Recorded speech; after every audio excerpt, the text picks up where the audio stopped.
আমাদের সমাজ থেকে বিশ্বাসটা উঠে গেছে। দেখবেন কেউ কাউকে বিশ্বাস করতে পারে না। স্বামী তার স্ত্রীকে বিশ্বাস করে না। এই শহরে বহু স্বামী আছে এই শহরের, স্ত্রীকে বিশ্বাস করে না, কারণ জানে যে আমি বাইরে গেলে ফোনে অনেকগুলা বেটার সাথে লাইন মারে। স্বামী খুব ভালো করে যায়। এ কারণে দেখা যায় স্বামীও বাইরে আবার কয়েকটা একাধিক ওই যে বলবো উপস্ত্রী উপপত্নী জোগাড় করে রেখে দিচ্ছে।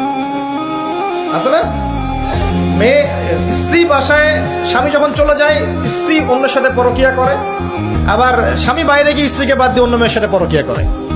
এই জিনিসটাই শহরে বেশি না কম বলেন? লজ্জা করেন না, সত্যি কথা বলেন, এটা বেশি না কম? বেশি, দিন দিন বাড়ছে।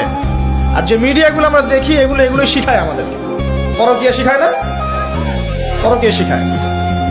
আর এটা যে এত ভয়াবহ মহামারী আকার ধারণ করেছে না, অনেক ক্ষেত্রে দেখা যায় স্বামী অফিসে যাওয়ার সাথে সাথেই বয়ফ্রেন্ড বাসায় হাজির। এই যে বাক্সে বাক্সে বন্দি জীবন বললাম, বাক্সে বাক্সে বন্দি ফ্ল্যাটের ভিতরে তো ঢুকলে আর বোঝা যায় না ভিতরে কি হচ্ছে।